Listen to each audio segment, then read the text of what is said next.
เป็นอะไรจะได้เห็นแล้วบ่คลิปหัน เห็นเลยดิ เป็นยังไง เก่า เห็นแล้ว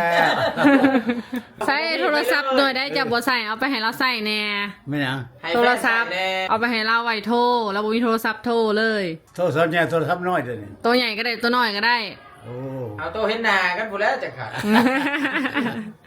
เห็นหน้ากับไปอยู่ทุกกันเลย มีหึงได้หนึ่งเลยเนี่ยให้ร้านหน่อยเบิ่งดูเงินประเทศลาวเป็นอะไรหัน ฮะ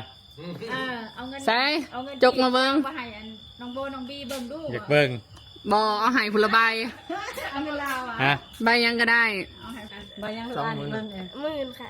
น้อง แสนค่ะ บ่แม่น เลขตัวเลข เบิ่งตัวเลขดี เลขไทยก็เลขลาวก็เดียวกันนั่นแหละ 20,000 20,000กีบ 20,000กีบ ฮะลองเว่าใส่ไม้มึงนะฮัลโหลเหรอ ได้จะเอาไม้คืนเออ เอออันนี้ใบยังเนี่ยบ่ พูดดัง แตงกิ้ว กล้าว่าเลยได้ค่ะ โอ ๆขอบ เค ใจ บายบาย มาเด้อคอย ค่อยแล้วเราค่อยตั้งแต่เพนพู ไม่เห็นใจลาวเลยคอยแท้ผู้เฒ่านะ ก็คือเจ้าคอยห้าหันแหล้ว ต้องเข้าใจ เพลงนี้ แพงกว่าอื่นกระบอก ดมกันยังดมหนีเลย เมื่อก็เด้อ บ่แพงดอก เมื่อก่อน แล้วพุ่นแหละสบายดี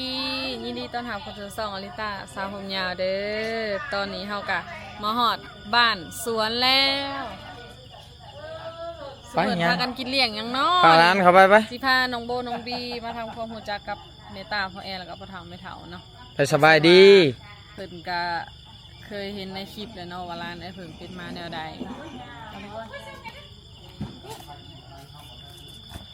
ผลิตปีใหม่วะนี่ อืม นี่พ่อแอร์ บายดี เคยเห็นอ แต่ ยู่ ละ บ่ คนชื่อว่าจังได ชื่อโบค่ะ ชื่อดี น้องโบกับน้องบีสองไอ้น้อง โบนี่มันโบใส่หัวมันบ่ โบลักสีด น้อง บ่ได้เป็นเอื้อน โบ เป็น เป็น น้อง พี่ค่ะ นี่เป็นน้อง จักปี 19 ค่ะ ฮู้ 19 ปี ำโตตีอะ ต่ำซะ มีเมตา สบายดีลูกสบายดี เคยเห็นในคลิปเพิ่นบ่ สบายดี ถ้าไปกินข้าวหรือยัง อันน้องของอาก้อยบอก ร้าน มาแต่ไทยไหนสาวไทย ไปได้ลูกฮะไปได้มาเมืองลาวครั้งแรกเลยได้เคยเห็นเมตาอยู่บ่เคยเห็นเมตาอยู่บ่เคยเห็น อ้าวเคยเห็นในคลิปอยู่บ่ เคยเห็นในคลิปอยู่บ่ เลยชื่อเห็นผ่าน เห็นมันผ่าน น่าหัก ยินดีต้อนรับเด้อยินดีต้อนรับเด้อลูกเด้อ พายเจอสาวลาวมากินข้าว สองไอ้น้องไปหอนกรุงเทพกลับมาลาวอีก อยากเคินอยากอายเนี่ย คือว่าเอาแม่มานำ ยังโตบ่ถึง โอ้สาวดงเห็น เฮ้ยข่อยยังลาออกเลย วันเกิดเมษาบ่มื้อนี้ฮะป้าบ่บอกบ่กล่าวเนาะ เชิญข้างในกินข้าว นี่น้องบี โบบี แปดว่ากินข้าว บ่ โอ้คนละพา แม่นนี่เด้นี่แฝดนี่คือกันอยู่นี่ แม่มือจะคือแฝดเนาะ อืม สำกันเลย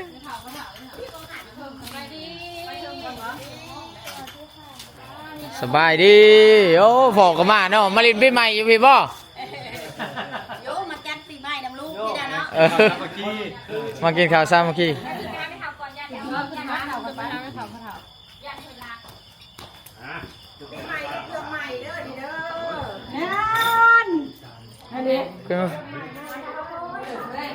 มันเกิดเมษากันยังวะ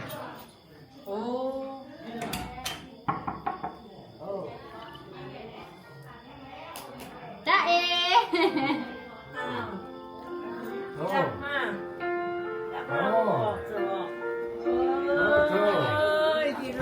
ยังเทอยู่เนาะ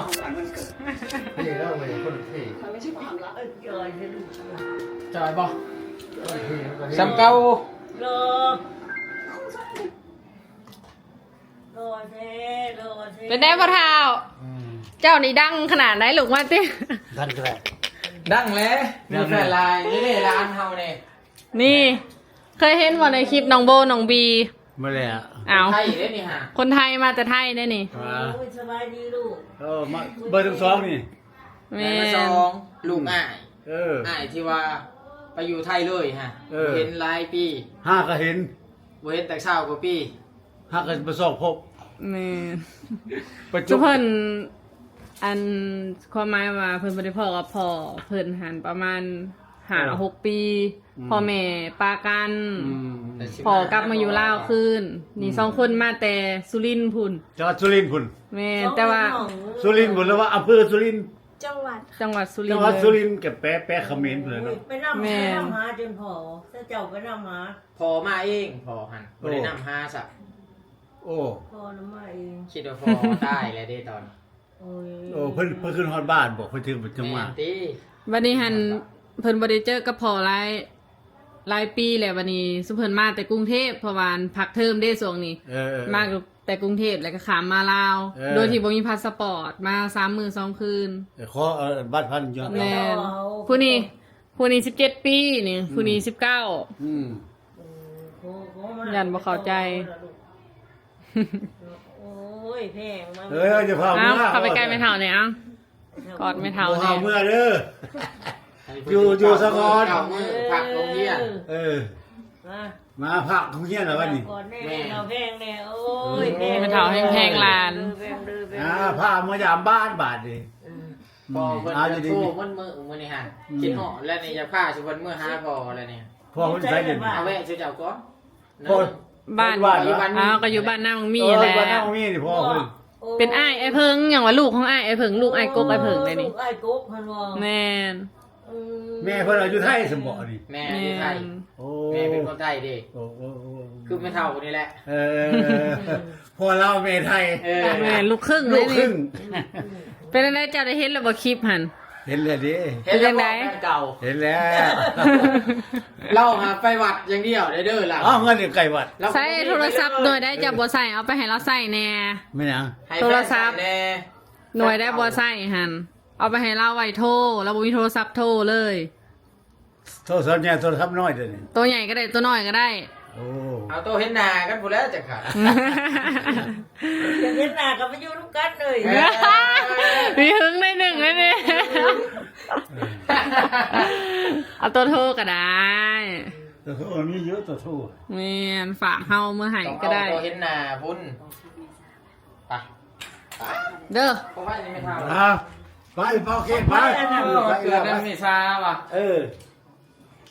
ไปเป่าเค้ก โอ้ยเมษาก็จนเห็นเค้กละเมษาขึ้นมาอยู่ไอ้เพิ่งก็ยังว่าวันเกิดเมษา มาเอียงแม่นี่ เดี๋ยวคนมีสา โอ้มันนี่วันเกิดเมษาผมหอบจะปี ปีบ่ 10 ปี 12 ปี บ่ฮอดเมษาประมาณ เก่า ไปรอบ20 ปีมาแล้ว ไป จุ๊บจิบจุ๊บจิบจุ๊บจิบ Happy birthday to you ใช่เกิน Happy birthday to you เมษานี่มือกอง เย้ 10 ปี 10 ปี สุขภาพแข็งแรงเด้อต้องแม่เนาะวันพ่อใครเป็นคนดีคนดีเด้อลูกเด้ออย่าเด้อ เต้นก่อนบัตรหนึ่ง ก็บอกว่าเราเต้นกับอะไรบิ๊กเปล่าอันนี้ไม่หวานใจ ของแม่ด้วยค่ะ เย้ใช้เลต้าของควันเดเลต้าของควันเด ไม่ได้เตรียมตัวเลย ไม่ได้เตรียมบู เพิ่นว่าเพิ่นเจ้าจะเพิ่นทำยัดของมานาได้ แม่พ่อพูดวันโอ้ย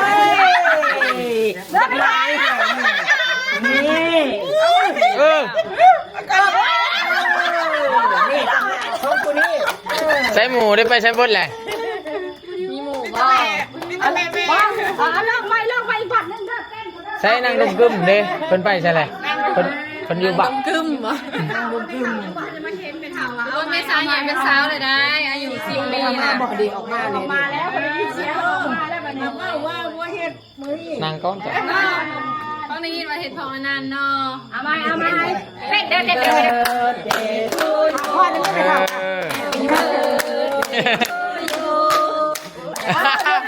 ำ เช็คมาเป็นหน่อยเลยได้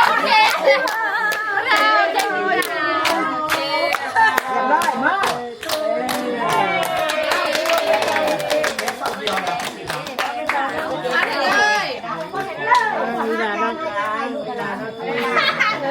ใจของขวัญเมษา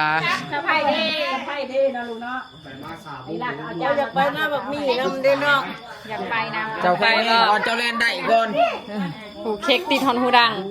ออกแล้ว ถ่ายรูปไม่ได้ถ่ายยูทูบไม่ได้ถ่ายยูทูบเลยมั้ย ไปเบิ่งหนุ่มๆเพิ่นก็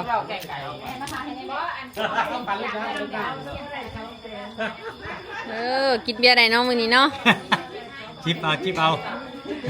หนุ่มๆลิ้นปีใหม่ก่อนแล้วนี่เปียกอยู่บ่เลยนี่ โอ้ลงลอยหน้า โอ้ต้องฮดใหม่ได้นี่เดี๋ยวน้ำก้อนฮดได้ดิ เล่นก่อน เล่นก่อนเด้ พันกันขี้เฮืออะไร มากินเลยมาได้เลยคนละจาน โอเคครูคนจงให้ แล้วมาแต่งตัวใหม่เนาะ มาถ่ายหูป มาค่ะมา จับมาเนี่ยมาร้านมาอยู่ค่ะโอเค บีบเลยแม่แม่บีบให้ลูกเออ หักเบิ่งคือแบบรุ่นเดียวกันเนาะผลโตน้อย ตัวนี้ก็ได้ลูกเขาไม่ความผ่อนก็แจ้งลูกนี่สวยค่ะสวยค่ะ ใส่ฟัง โอ้ยเพิ่นนี่แหละอยู่เฮ็ดหันนี่ให้ไม่เท่านะ หลังถวยหลังจอกมี เห็นไหมหมูเดียวเลย เออ อยู่ต่างกันขนาด เอ นี้ อ น่าจะปีละสอง อายุเท่าไหร่แล้ว กับ19 ค่ะ 17 กับ 19 ปีเด้ 17 กับ 19 เอ้าบอก 17 ปีได้นี่ ผู้ที่17อยู่ม ผู้ที่19แหละ .5 19 บ้านเจ้าลืมน้องจากปีหนึ่ง 3ลูกแล้วคนนี้3 ปี เออ เรียนอยู่ไทยเด้เพราะว่าจบฮอดม .6 เด้เด็กน้อยเดี๋ยวนี้ฮอดมได้แล้วก็ม .5 ปีหน้าก็จบเลยเด้ก็ซ้ำนี่แหละแต่ว่าสุเพิ่นคนโตน้อยเพิ่นคิดว่าเด็กน้อยจักปีละ คิดว่าซ้ำเอื้อยเมษาดับปี ประมาณ10สูงสุดก็ประมาณ14 15บ่เม็ดด้วยค่ะ กดจับโตอยู่ฮั่น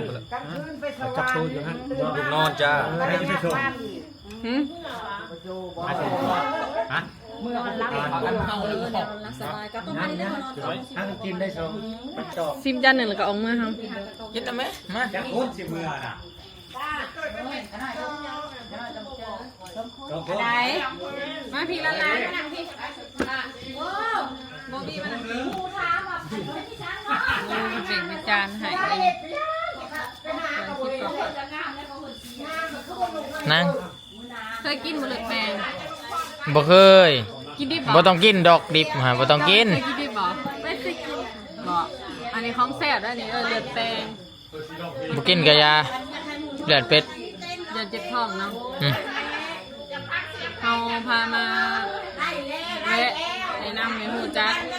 ตอนนั้นเขาก็สิออกไปเนาะเพราะว่าพ่อแม่ เจ้าก็สิออกไปน้ำข่อยบ่พอข่อยทาดนแล้วนี่ไป กินคันสิกิน คลิปไปจะปล่อยไปนี่ สำคัญแน่ติ สำคัญ นักโทษจนเมื่อยเลย ซิมก็เด้อมาต้องได้กินนะเนี่ยไปสิกินให้เบิ่งเด้อมันกินอย่างไรเด้อถ้าเพิ่นบ่เคยกินดิบอยู่ไทยเขาเอิ้นหยัง การเลือดแป๊ก แม่นสบ่ แม่นนี่กินตัวซุกนี่ก็ได้ บ่ซิมตัวสุกเลือดแปลงเป็ด ชุดแรกกับผู้ที่เหล่าไหน ซิมปีกนี่ ซิม โบเดนะมีแต่ว่า กินแต่ตัวปีกหัน พิจารณาเองเนาะพิจารณาเอง อืม มี มีแต่ให้ฮู้ไว้ว่าแต่ละคนก็มีเครื่องมื้ออื่นแต่ละคนก็ไป หมื่นสิไปใช้หมื่น ไปบ้านแม่บูด อยู่ทั้งภูบ่ บ้านพงศรีใหญ่ นี่เด้ปรึกษากันอยู่นี่ฮะ เอาเพิ่นผู้เดียวเนี่ย นัดกันไปดินบุญปีใหม่มื้ออื่นเนาะไปลินน้ำบ่ไปผูกแขน เพิ่นเฮ็ดสังฆทานแล้วก็ข่าวการของทำให้บัวเป็นเสียงให้ อืม แหวนเพิ่นสิเฮ็ดบุญหาแล้วก็ญาติธรรมเพิ่นก็ข่าวแล้วก็พากันไป กินปีกเป็ดหั่น จริงๆรู้กินเป็ดไม่เป็น กินเป็ดบ่เป็น แล้วมันกินเป็ด ปิ้งเป็ดซื่อ ปลาเอาน้ำแม่นี่ฮะ ๆอ่าเนี่ย ไม่ได้ลูกแก้ว โถย กินลูกชิมเบิ่งข้าวกินแล้วข้าวไป ใจพอ แม่สิโคง โอ้พอกุ้งมาให้อีก กินกุ้งอีก คอยทาเข่าฮะแหละ เอา เพลงปลา เปิดโลด ปลา เปิดโลด มันก็ถึกแหละ บ่ ติด อ้าวทุกคนขออนุญาตกินก็เด้อ จะอยากกินหยังเกาะ เจ้าจะกินยังก่อน อยากกินกุ้ง อยากให้ไผ่ปอกให้ อยากให้ลูกเคยปอก ผู้เฒ่าผู้เฒ่า หลาน ร้านเคยปอก เพิ่นผู้เฒ่าบ่หึงผู้เฒ่า เพิ่นถึงพ่อเฒ่านะจะได้เห็นแล้วบ่คลิปแฟนเก่าพ่อเฒ่าฮะ อ่า เพิ่นว่ากันนี้ยังเกาะ ไปอยู่นํกันแหละ ไปอยู่น้ำกันแล้วนะ จะเอาโทรศัพท์ไปจังเห็นหน้ากันนะขันอยากเห็นหน้าก็ไปอยู่น้ำกันเลยมันใกล้กัน เอาเรามาอยู่น้ำได้บ่ บ่ เอา เป็นข้านเลี้ยง ทู้เอาค่ะนะ เราแข็งแห้งเด้อเราแลนได้ โอ้เราเล่นได้เรายุ่งล่อสุกล่ออันยินเข่าเฮือนเขาได้คัน ไปอยู่ห่วยผู้มาทมตารางเพื่อน เราคนจ่อยแต่เราหันหั่นนะ ข้าจอยแข็งแห้งคือแม่เจ้านะ มันคือแบบเป็นถาวดุมกึมเนาะ แม่น กาเก่งขึ้นรถจักรลงรถจักรไปซ่อนรถสบาย ไม่เท่านี่หัวแฟนเก่านี่ก็อยากหึงหน่อยหนึ่งเนาะยังห่วงอยู่บ่ บ่ บ้า อยากไปให้เพื่อนไปรูด บ่ จะข่อยยังไปยามลาว แม่นเลยเนาะ จะเคยเห็นกันจะเถื่อ ไปก็ไปแม่ท่อนก็ไป โอ้แสดงว่าจะเคยเห็นกันหลายเถื่อบ่ ไปแล้วก็เอาลูกชายไปนอนบ้านพักน อืม ำ เอาลูกชายพ่อเฒ่า หา พยายามลูกสิท่านเนาะตอน เฒ่า นี้ อันพวกเฒ่าตั้งโลเนาะมีแทนหลาย ไม่เท่านี่ก็มีแฟนหลายคือกัน ผู้เดียวในลูกชายเดียว แฟนพวกเฒ่าของผู้เดียวสบเจ้าได้สามผู้ ข่อยว่าแม่นแฟน เมีย เนี่ยกินแม่ลูก แกกินแม่นี่กุ้งนี่ล่ะ กินปิ้ง กิน เป็ ให้เบิด ด นี่บ่เบิดนี่บ่พาเมื่อได้นี่ บอกมาอีก สะอึกว่ะที่มาเป็ด แบบสิบอ่ะ บอก แห่งเสือนี่การ กระเพาะ พัชิเฮไปกินไป เอาข้าวบ่ลูกกีฬาเอาข้าวบ่ ได้แล้วเพิ่นน่ะเดี๋ยวจะ เป็น นำเขา สาว เอา แล้วยังมีกันมีแฟนบ่ ค่ะ คือแกงไก่พวกร้านคุณว่ะ มีก็บ่บอกดอกอาย โอ้รถให้เจ้าไปส่งหาหลานเห็นอยู่อัน เฮาเคยเอาคลิปให้เจ้าเบิ่งหั่นเด้เจ้าบ่จื้อว่าไหมเฒ่า ยังเบิ่งเบิ่งตลอด ตอนเฮาไปถ่ายรูปตอนน่ะ เอาไปหาเจ้ามาแปลงเบิ่งตลอด เราไปหาอยู่ ปอกบ่ได้ใจสิปอกเองมาไหมเฒ่า มันมาจากกรุงเทพเลย บ่ช่วงนี้ ถามมาลาวเอง2คนน้องด้วยตัวเองเฮาบ่ได้ไปเอาเลยนี่ อุ้ยมาเอ มาง ทาง ว่ะ แม่ ทางปักเซเลย มาทางมุกดาหาร ทางหมุกแล้วสิเจ้ามา ขี่รถกรุงเทพแม่นกรุงเทพมาลงอยู่มุกดาหาร เก่ แต่ ง นี่ เก่ ต่ ง อไป เก่ แล้ ง วกั เก่ น ง เจ้าสามารถมาด่านมุกดาหารเลยเมื่อหาหญ้าอยู่บ้านน้ำมังมีได้สบายเพราะว่า แม่นเฮียนหูอ่ะเนาะ จะมาหอดด่านแล้วมันจะมีรถคนลาวน่ะโดยสารน่ะไปเอาอยู่ด่านนั่นเลยคอยสิไปบ้านนั่นเมืองนั่นเขาไปชมสบายบริยังเป็นตาญาติ แม่ เขา น ถามเขาเว่าเขาว่า อันพวกป้าพุ่นมากก็ยังเสีย1,500พุ่น บ่อันนี้2ไอ้น้อง อันนั้นเรามาแบบเมาเด้6-7 คนเครื่องของหลาย อันนี้ ขี่รถโดยสาร เครื่องติดโตถึกๆนึงนะขามมาลาวมีแต่300 บาทขาจำขานั่นขานี่ เป็นเขาลงข่าวใหม่ ไปไทยนะคะ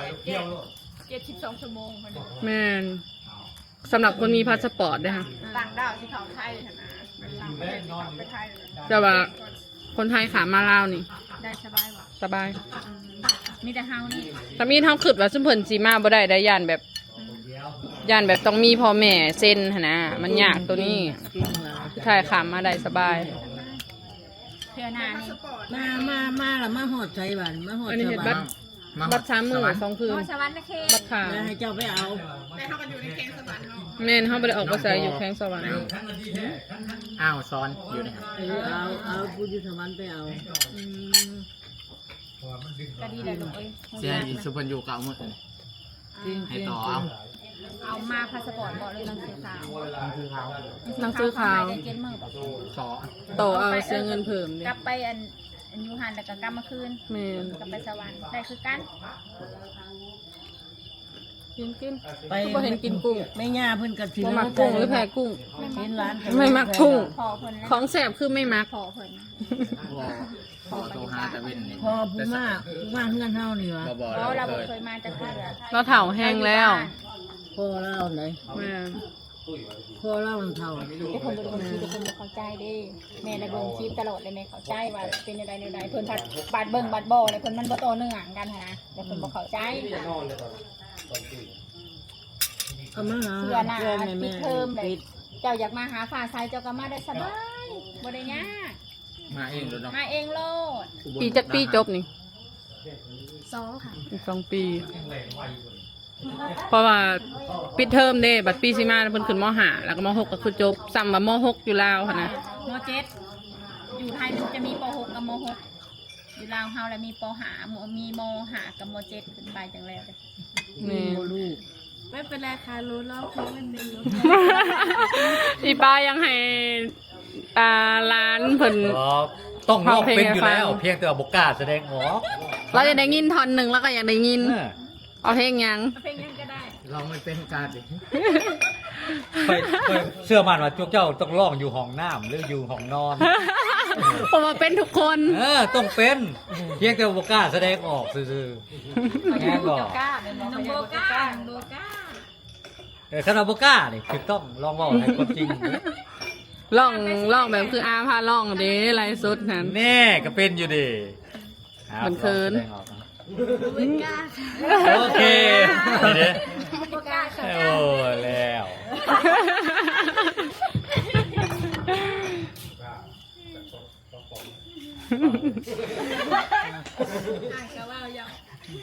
เป็นกาแฟยังไง ให้ร้านหน่อยเบิ่งดูเงินประเทศลาวเป็นอะไรหัน ฮะ เอาเงิน ใส่ เอาเงิน จกมาเบิ่ง ว่าให้อันน้องโบน้องบีเบิ่งดู อยากเบิ่ง บอเอาให้ผุละใบ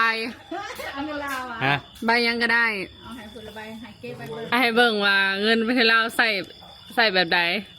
หรือใบเดียว กับบุกคู่ก็ได้นะ ใส่แบบไหนกัดไปซื้อของ อ่ะแล้ว ไปแล้วเอาเงินมากัด น้องไหลบ่เป็นเด้เงินไทยเงินลาว เป็นเพียงแต่ว่าบัวท่านอยากไหลซื้อ เอาใส่ให้ร้านเบิ่ง ให้ใบใหญ่นะ ขอบใจเด้อว่าสิ ใจเด้อ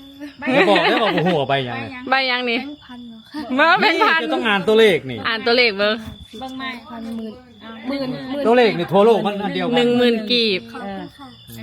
ขอบใจเด้อเอาสาลาว ขอบใจเด้อ ใบยัง ใบยังอันมันเนี่ย หมื่นค่ะ น้อง แสนค่ะ บ่แม่นเลขตัวเลขเบิ่งตัวเลขดี เลขไทยก็เลขลาวก็อันเดียวกันนั่นแหละ 20,000 20,000กีบ 20,000กีบ ฮะลองเอาใส่ไม้มาเลยฮัลโหล ได้จะเอาไม้คืนเนี่ย เอออันนี้ใบยังเนี่ยบ้า พูดดัง thank you กล้าว่าเลยได้ไง โอ ๆขอบ เค ใจ 20,000กีบ10,000กีบ 20,000กีบก็ได้ก๋วยเตี๋ยวชามหนึ่งเลยเด็ด ถ้าเบิ่งมืออื่น เดี๋ยวอาสิพาไปจ่ายว่าได้หยังแน่นี่ใบ10,000กีบว่าใบ20,000กีบ ได้บางนาว10หน่วย โอ้มังนาวหน่วย3หน่วย5,000 ได้6หน่วยน้องบี เออหน่วยข่อยไปซื้อน้ำลังวา เจ้าซูซีเอาตลาดเจ้าซูซีเอาจึงได้ หามาเลยอะ หลักเอาเองพอหลัง เขาให้6หน่วย แต่ว่าเจ้าจับใส่ทงเองอีก4หน่วย บ่แต่คันชื่อน้ำเมียวลาเนี่ยว่าเป็นครึ่งโลเลย อืม ครึ่งโลมันกะเดี๋ยว10,000มันจะ ความหมายว่าคันพ่อเจ้าไปซื้อน่ะบ่ได้ก็ต้องได้นะต้องเข้าใจ เขาเอาเป็นกิโลหรือครึ่งโลไปซะนะ จับเอาเองแล้วเนาะ วันฮอดวันเกิดได้ล่ะบ่ทันได้เมื่อได้เนาะ แม่นสิพาเพิ่นมาอยู่ อยู่เก้ามือ อยู่ อยู่วันเกิด เพิ่นเฮ็ดบัตรมาหา3มื้อ เอาบ่ได้มีคนล่างถวยแล้ว แต่ว่าสามารถต่อได้ ตัวได้วันเกิดพอดีมีคนล่างถวยแล้วคนล่างถวย คนนี้ให้ขี้อายผู้เอื้อยเขาเรา ธรรมดาเห็ดให้เจ็ด บ่เก่ง บ่ได้ล่างก็พอแล้วมีคนล่างถวย เพิ่นขี้อาย ลองว่าให้ฟังหน่อยว่า บัดไปต่อนะ อันเฮียนอยู่ไส ลองแนะนำตัวเอาพอแอวะ แบบว่า สวัสดีค่ะเว้าภาษาไทย เจ้าเฮียนอยู่ไสแล้วก็เฮียนแบบใดครูในโรงเรียนน่ะชื่อหยัง ยัง หนูจำชื่อครูไม่ได้ แนะนำพอโรงเรียนก็ได้ โรงเรียนไหนชื่อโรงเรียนได้ชื่อหยังอยู่ไส สวัสดีค่ะ แนะนำเลย การอยากไปโรงเรียนน่ะเดินไปน่ะใส่เวลาสำใด นาทีที่อยู่พออยู่ในห้อง แนะนำเลยเอา เอาเลย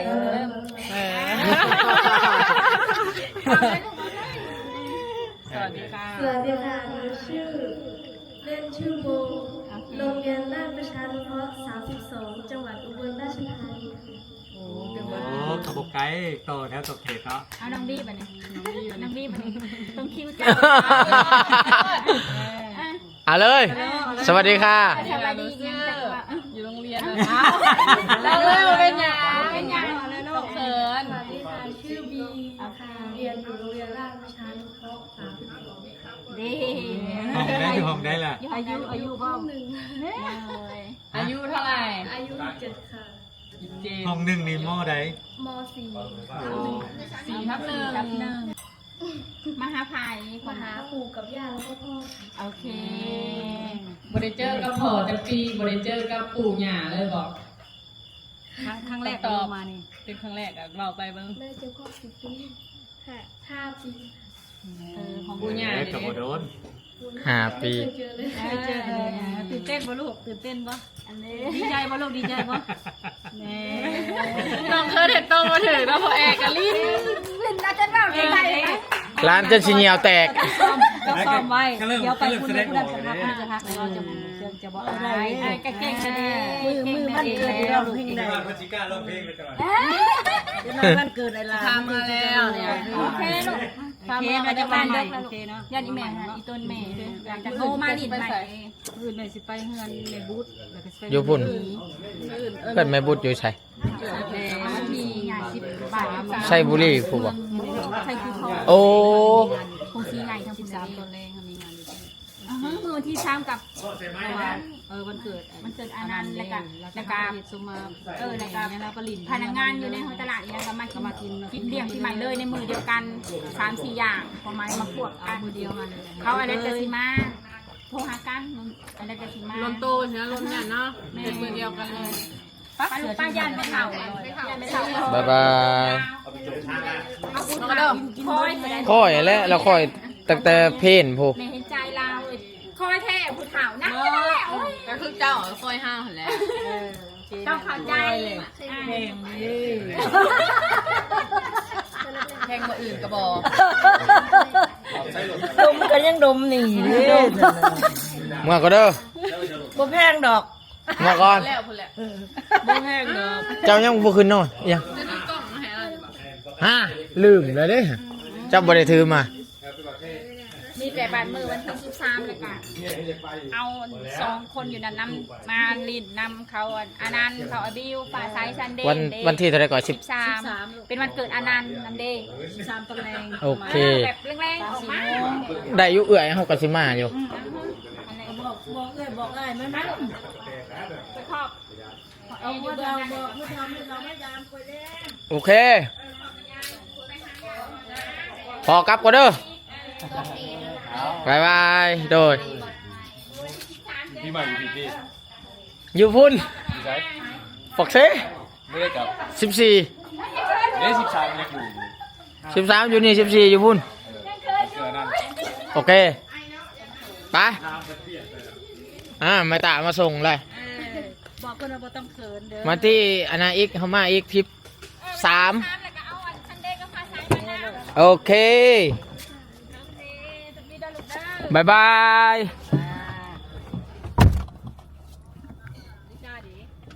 อ่ะวันยังไปห้องน้ำบ่ ป้าทุกคนดึกดื่นป้านนี้ยังมีคนอยู่เนาะในโดยสารเพราะว่าสุเพิ่นมาแต่ทำงานแต่ไทยได้นี่พากันกลับบ้านตอนปีใหม่ รถวันนี้ก็มีโบโบบีอยู่รถโดยสารวันนี้นะ ที่ไหนคะ ที่ไทยบ่มีน้องๆมีแต่รถตู้ นี่เนาะ ไทยจะเป็นแบบไม่มี สงสัยมาแต่ไทยเอาสิเดินทาง ไปบ้านนาบังมีใกล้สิฮอดแล้วทุกคนคลิปนี้เฮาก็สิขอลาไปก่อนเด้อพาน้องโบน้องบีไปแวะลินบ้านสวน เป็นจังได เขินที่เขาให้ลินตลก แล้วก็เคิร์ดหน่อย เขาให้ระมักยอ โอ้ยบอกว่าเป็นพ่อแม่ของอาเองบ่ฮู้บ่แสดงว่าน้องโบนี่บ่ค่อยติดตามอาแล้วนี่ ก็ติดตามค่ะแต่จะไม่ค่อยได้เข้าดู น้องบีเขาฮู้จักเบิดแม่นบ่ รู้จักค่ะดูคลิปเนี่ย ดูคลิปเรื่อยแต่ว่าน้องโบบ่ฮู้จักอานาแม่นพ่ออาเองแล้วก็แม่อาเองพ่อแอก็แม่ต้า คืออยู่บ่อาคือไผคือแม่แล้วคือพ่อ คือแม่ คือแม่โบด้วยค่ะคิดว่าคือพ่อหรือคือแม่ เหมือนแม่ เหรอ แล้วก็พ่อนิด พอนิดๆวะ ตกใจบ่เราหยอก ๆก็ตกใจค่ะแต่ก็เคิร์ด น้องบีในเขินแฮน้องบอกกล้าเว้ากล้าว่าเดี๋ยวเฮาสิขอลาไปก่อนเด้อฝากทุกคนกดไลค์กดแชร์กด Subscribe เพื่อเป็นกำลังใจให้กันแน่เดี๋ยวไปติดตามส่องไอ้เพิ่งเด้อมาเบิ่งกันว่าเพิ่นได้พ่อครั้งแรกในรอบ6 ปีจะเป็นจังได โอ้กินหอดเด้โทรตลอดแมันโบโบบีโทรตั้งแต่3 โมง